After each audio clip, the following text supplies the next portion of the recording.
नमस्कार, दीप्स किचन मराठीमध्ये मी दीपाली आपलं मनापासून स्वागत करते। चला तर मग आजच्या आपल्या रेसिपीला सुरुवात करूयात। आज मी तुम्हाला आमसुलाचे सार करून दाखवणार आहे। उन्हाळ्यामध्ये आमसुलाचं सार शरीराचं तापमान थंड ठेवण्यास मदत करते। ज्यांना उष्णतेचा त्रास असतो अशांनी हे आमसुलाचे सार आवर्जून करून पिले पाहिजे। शिवाय आमसूल पित्तनाशक आहे, पचनासाठी सुद्धा आमसूल चांगला आहे आणि ह्याशिवाय आमसुलाचे खूप सारे फायदे आहेत आणि आमसुलाचं सार आपण 12 महिने करून खाऊ शकतो। तर यासाठी आपल्याला काय साहित्य लागणार आहे ते आपण पाहूया। मी इथे 10 ते 12 आमसुलं घेतली आणि ती गरम पाण्यामध्ये अर्धा तास भिजत ठेवलेली आहेत। 1 चमचा साजूक तूप लागणार आहे, अर्धा चमचा जिरे, 8 ते 9 कढीपत्त्याची पानं लागणार आहे आणि 2 लसणाच्या पाकळ्या मी अशा बारीक चिरून घेतलेल्या आहेत। 2 हिरव्या मिरच्या घेतल्यात, 2 ते 3 चिमूट आपल्याला हिंग लागणार आहे, थोडी कोथिंबीर बारीक चिरून घेतली, 2 चमचे गूळ घेतलेला आहे। गुळाच्या ऐवजी तुम्ही साखर सुद्धा घालू शकता आणि चवीनुसार मीठ लागणार आहे। सगळ्यात आधी आपण ह्या आमसुलाचा गर काढून घेऊया।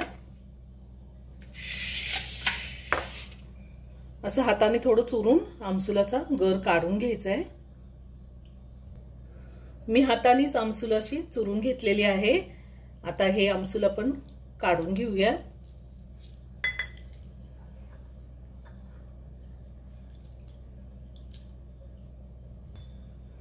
आता आमसुलाचा गर आपण गाळून घेऊयात। ह्या पद्धतीने मी गाळून घेते।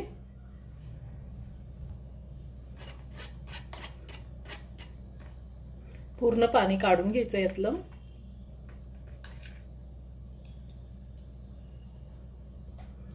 एक वाटी आमसुलाचा गर निघालाय, त्यामध्ये मी 3 वाटी पाणी घालणार आहे। ह्या वाटीनी 1 वाटी पाणी होतं, त्यामध्ये मी आमसूल अर्धा तास भिजत ठेवलं होतं। तर अजून आपल्याला त्यामध्ये 3 वाटी पाणी घालायचे। आता आपण साराला फोडणी देऊन घेऊया। मी गॅसवर कढई ठेवली, त्यामध्ये 1 चमचा तूप घातलेले, तुपामध्येच आपल्याला फोडणी द्यायची। तूप गरम झालंय, त्यामध्ये जिरे घालूया। त्यातच आपल्याला लसूण घालायचं आहे। तुम्हाला जर लसूण आवडत नसेल नाही घातला तरीही चालेल।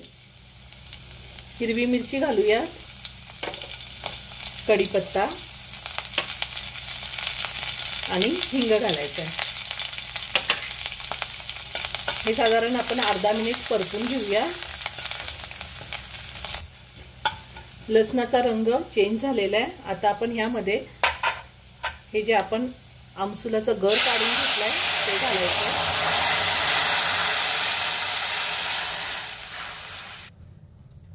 आता आपण ह्यामध्ये गूळ घालूया, चवीनुसार मीठ घालायचंय। आमसुलाला पण मीठ लावलेलं असतं, त्यामुळे मीठ थोडं बेताचंच घालायचंय आणि बारीक चिरलेली थोडी कोथिंबीर घालूया आणि फक्त एक उकळी येऊन द्यायची आणि लगेचच गॅस बंद करायचा आहे। एक उकळी आली, आता मी गॅस बंद करते आणि एका बाउलमध्ये हे सार काढून घेते। खूप छान लागतं हे सार, अगदी झटपट असं आपलं आमसुलाचं सार तयार करून झालेलं आहे। खूप छान झालंय हे आमसुलाचं सार। आपण गरम गरम मौसूद भातासोबत खाऊ शकतो किंवा असंचही पिलं तरी खूप छान लागतं। नक्की करून पहा। व्हिडिओ जर आवडला तर व्हिडिओला लाईक आणि शेअर करायला विसरू नका। रेसिपी आवडली असेल तर कमेंट करून नक्की कळवा।